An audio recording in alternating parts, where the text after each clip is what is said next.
Sang Nabi, Teladan Abadi, oleh Dr. Adian Husaini, Ketua Umum Dewan Dakwah Islamiyah Indonesia. Sungguh, dalam diri dan kehidupan Rasul Muhammad SAW itu ada teladan yang baik, bagi orang-orang yang berharap pada Allah, hari akhir, dan banyak berzikir kepada Allah. Lihat, Quran Surat Al-Ahzab, 21. Nabi Muhammad SAW memang manusia biasa, makan dan minum layaknya manusia lainnya, berdagang ke pasar, memimpin negara dan keluarga, bertetangga dengan muslim dan non-muslim, guru dan sekaligus teman bagi para muridnya, komandan perang dan inspirator saat perang. Beliau uswatun hasanah, suri tauladan yang agung dan abadi sepanjang zaman. 1400 lebih telah berlalu. Sang Nabi terasa hadir dalam setiap derap langkah kehidupan umat Islam. Sang Nabi jadi teladan dalam semua aspek kehidupan umat Islam. Uniknya, selama 24 jam, langit tidak pernah sepi dari lantunan zikir dan solawat dari 1,3 miliar lebih kaum muslimin yang menyebut namanya. Salat kaum muslim tidak sah jika tidak membaca solawat untuk Nabi.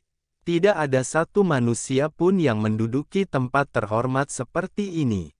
Tidak ada satu umat, bangsa, atau peradaban, yang memiliki suri teladan yang senantiasa, up to date, sebagaimana kaum muslim yang senantiasa meneladani Muhammad SAW dalam semua aspek kehidupan. Mulai tidur sampai tidur lagi, berusaha contoh Nabi. Bangun tidur, muslim ikut cara dan doa Nabi. Sejak usia dini, anak-anak muslim cara Nabi masuk kamar mandi, adab dan doanya pula dihafal luar kepala. Muslim yang jadi kepala negara tak hilang cara bina negara mulia. Sebab, Nabi jadi sumber inspirasi dan teladan bangun negara utama, baldatun tayyibatun warabun ghafur. Beliau pemimpin negara, beliau panglima perang, Nabi pun suami teladan. Dalam kitab Uqudul Lujain fi Huquqi al-Zawjain, dikutip satu hadits Nabi, sebaik-baik kamu adalah yang baik terhadap keluarganya, dan aku adalah orang yang terbaik terhadap keluargaku. Itulah makna dan fakta kedudukan Nabi Muhammad SAW sebagai uswah hasanah. Model yang hidup sepanjang zaman. Meskipun sudah 1400 tahun berlalu, keteladannya tetap hidup dan relevan. Ini unik. Hanya kaum muslim yang memiliki model lengkap sepanjang zaman.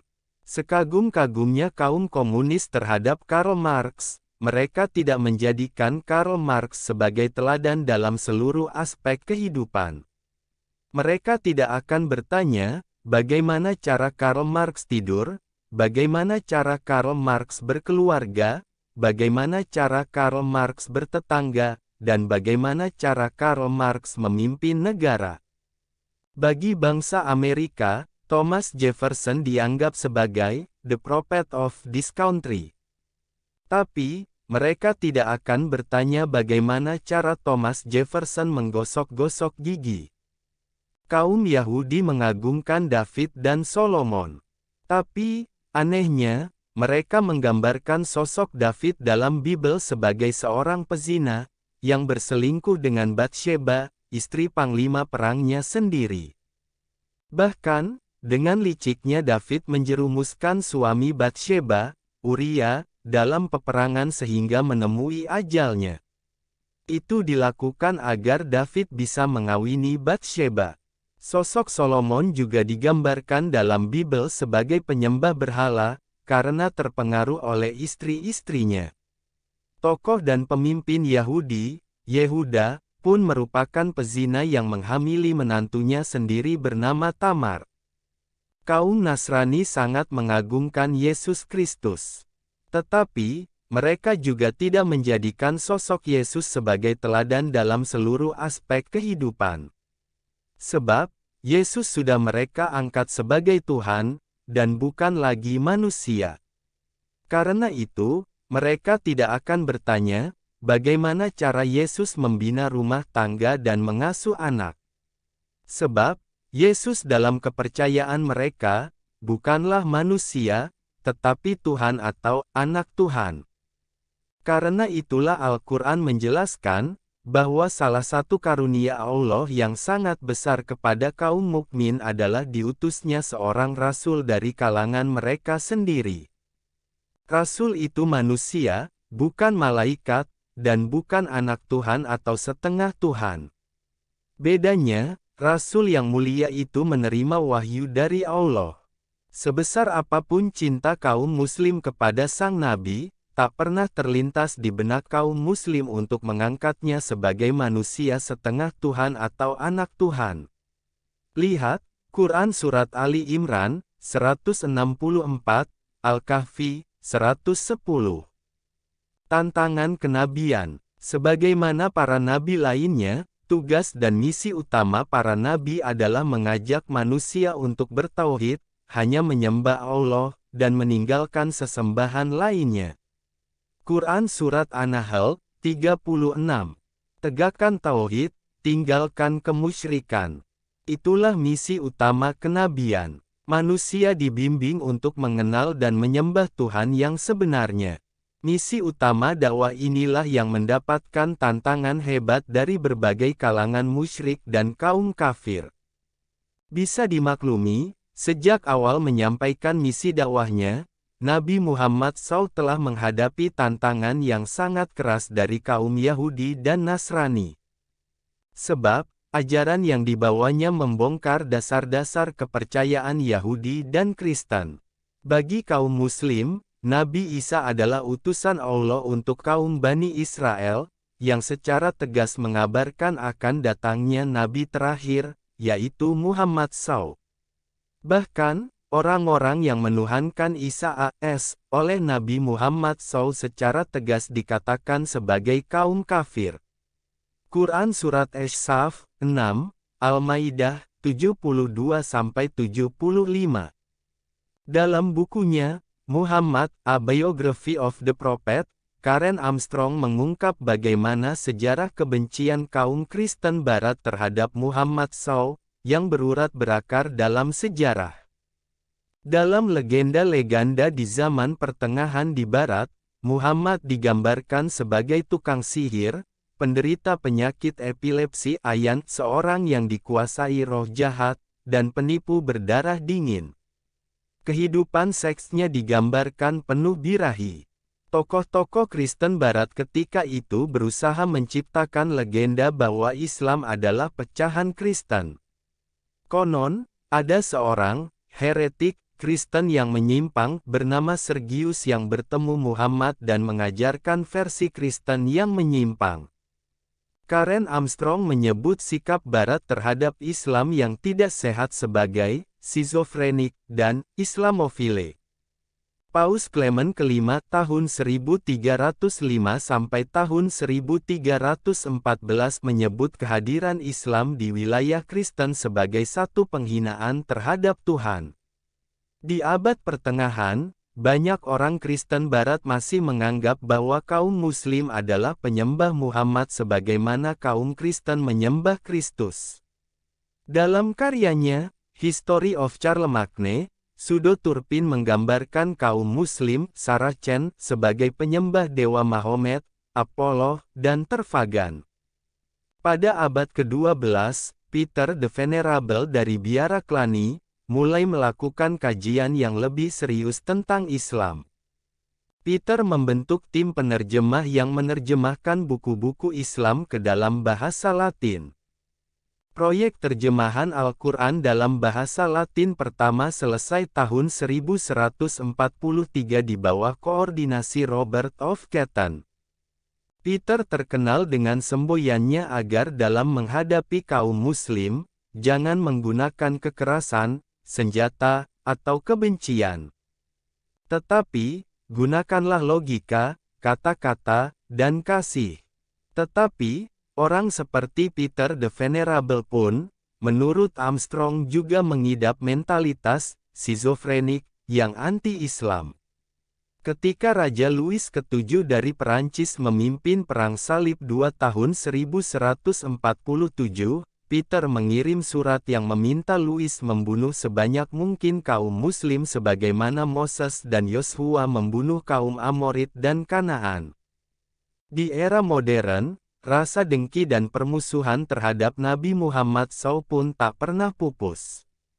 Masih segar dalam ingatan Muslim sedunia, pada edisi tanggal 30 September tahun 2005 lalu, koran Jyllands-Posten Denmark memuat 12 gambar kartun yang sangat menghina dan melecehkan Nabi Muhammad SAW.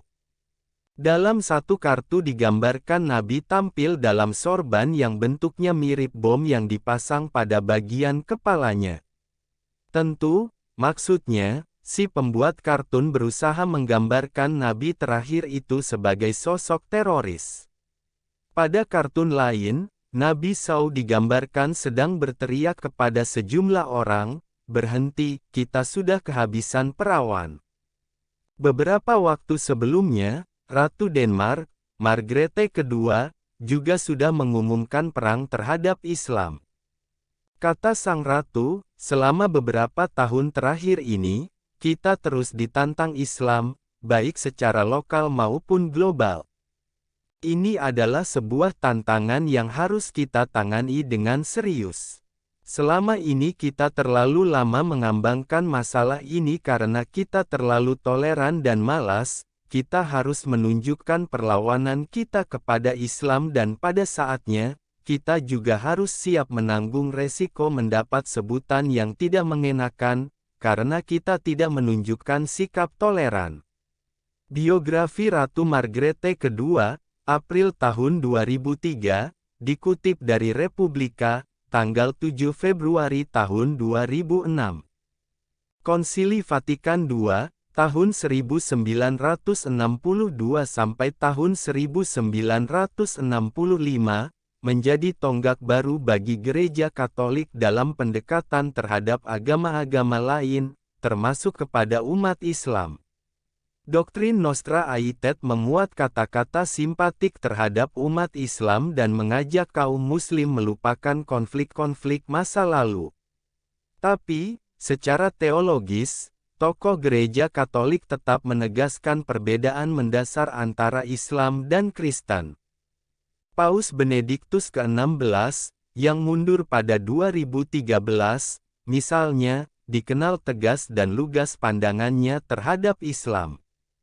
Dalam buku, The Rule of Benedict ke-16 New York, HarperCollins Publisher, 2006 karya David Gibson, disebutkan, bahwa Paus Benediktus, yang ketika itu masih sebagai Kardinal Ratzinger, membuat pernyataan, bahwa Turki harus dicegah masuk Uni Eropa karena Turki lebih mewakili kultur Islam ketimbang kultur Kristen, juga karena sejarahnya yang penuh konflik dengan Eropa. Paus Benediktus ini dikenal sebagai sosok yang ingin mengembalikan identitas kekristenan Eropa. Betapapun berbagai kaum menolak kenabian Muhammad SAW dan sebagian diantaranya melakukan tindakan caci maki dan fitnah, bagi kaum muslimin, Muhammad adalah utusan Allah SWT yang diutus untuk membawa rahmat bagi seluruh alam.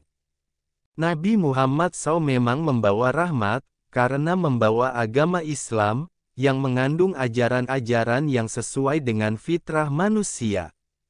Rasulullah, misalnya, menghalalkan perkawinan dan tidak memandang perkawinan sebagai penghalang untuk mendekatkan diri kepada Allah. Bahkan, Rasulullah melarang sahabatnya yang hendak melakukan selibat, tidak kawin selamanya, dengan alasan agar bisa lebih tekun beribadah kepada Allah. Dalam Islam, nikah itu sendiri, dipandang sebagai sunnah Rasul, dan barang siapa yang membenci sunnah Rasulullah, maka dia bukan termasuk golongan Nabi Muhammad SAW. Ajaran Nabi Muhammad SAW ini memang berbeda dengan ajaran sejumlah agama yang melarang pemuka agamanya untuk menikah.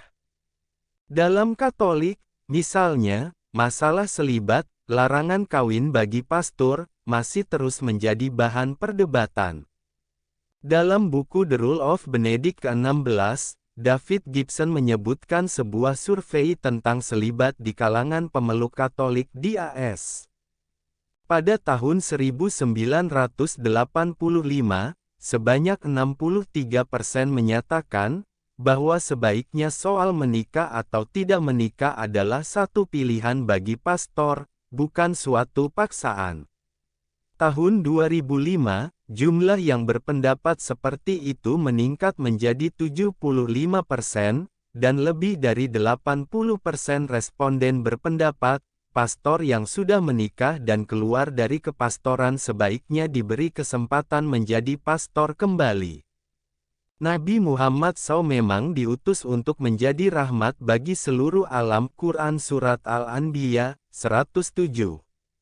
Sang Nabi akan tetap menjadi teladan abadi bagi manusia yang bersedia mendapatkan rahmat, sekalipun dimusuhi dan dibenci kaum musyrik. Dialah Allah yang mengutus Rasul-Nya dengan membawa petunjuk dan agama yang benar untuk dimenangkan atas agama-agama lainnya, walaupun kaum musyrik benci. QSH Saf, 9.